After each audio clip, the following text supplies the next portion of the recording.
നമ്മുടെ വീട്ടിലെ കുഞ്ഞുങ്ങളുണ്ടല്ലോ, ഈ ചോറ് കൊടുത്തു കഴിയുമ്പം അവർ പറയും, ഓ എന്നും ചോറാണോ, ഈ ചോറ് കഴിച്ചു മടുത്തു എന്നൊക്കെ പറയുമല്ലേ. എൻ്റെ വീട്ടിൽ അങ്ങനെയാണ് കേട്ടോ. അപ്പോൾ അവനെ പറ്റിക്കാൻ വേണ്ടിയിട്ട് ഞാൻ ഉണ്ടാക്കുന്നതാണ് കേട്ടോ ചിക്കൻ പുലാവ്. ഇതിപ്പോൾ ഒരു വെടിക്ക് രണ്ട് പക്ഷി പോലെയാണ്. അതായത് ചോറ് വെക്കുമ്പോൾ ഒരു 2-3 കറി വെക്കണം, അത്രയും ടൈം ലാഭിക്കുകയും ചെയ്യാം. അതുപോലെ തന്നെ പിള്ളേർ ഇത് കാണുമ്പോൾ ഒരു വെറൈറ്റി ആണല്ലോ എന്ന് വെച്ചാൽ അത് കഴിക്കുകയും ചെയ്യും. അധികം വർത്തമാനം പറഞ്ഞ് മടുപ്പിക്കുന്നില്ല. ഇതെങ്ങനെ ഉണ്ടാക്കുന്നതെന്ന് പറഞ്ഞുതരാവേ.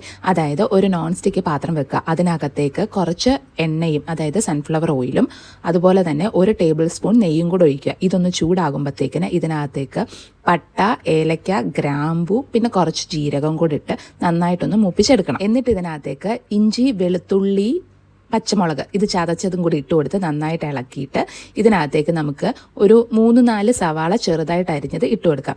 എന്നിട്ട് ഇത് നന്നായിട്ട് വഴണ്ട് കഴിയുമ്പോഴത്തേക്കിന് ഇതിനകത്തേക്ക് നമുക്ക് തക്കാളി ഇട്ട് കൊടുക്കാം, ഒരു ചെറിയ തക്കാളി.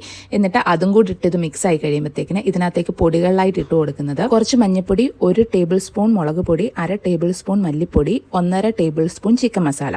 ഈ പൊടികളുടെ എല്ലാം പച്ചമണം മാറുന്നത് വരെ ഒന്ന് ഇളക്കി കൊടുക്കാം. എന്നിട്ട് അതിനകത്തേക്ക് നമ്മൾ കഴുകി വൃത്തിയാക്കിയ ചിക്കൻ ഇട്ട് കൊടുക്കാം.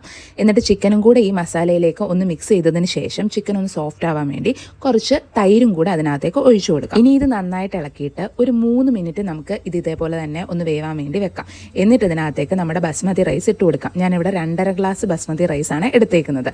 ഇനി ഇത് നന്നായിട്ടൊന്ന് ഇളക്കിയതിന് ശേഷം ഇതിനകത്തേക്ക് ചെറു ചൂട് വെള്ളമാണ് ഒഴിച്ചു കൊടുക്കുന്നത്. അതായത് 1 ഗ്ലാസ്സിന് 1.5 ഗ്ലാസ് വെള്ളം വെച്ചിട്ട് 2.5 ഗ്ലാസ്സിന് 3.5 ഗ്ലാസ് വെള്ളമാണ് എടുക്കുന്നത്. ഇനി ഇതിലേക്ക് 1/2 ടേബിൾ സ്പൂൺ കുരുമുളക് പൊടിയും 2 ടീസ്പൂൺ ഗരം മസാലയും ആവശ്യത്തിനൊപ്പം കുറച്ച് കരിയാപ്പിലയും മല്ലിയിലയും അതേപോലെ തന്നെ ഒരു നാരങ്ങയുടെ നീരും കൂടെ ഒഴിച്ചിട്ട് നന്നായിട്ടൊന്ന് ഇളക്കിയിട്ട് ഇത് ഒരു 20 മിനിറ്റ് ലോ ഫ്ലെയിമിൽ നമുക്ക് കുക്ക് ചെയ്തെടുക്കാം. അപ്പോഴത്തേക്കിന് നമ്മുടെ അരി കറക്റ്റായിട്ട് വെന്ത് കിട്ടും.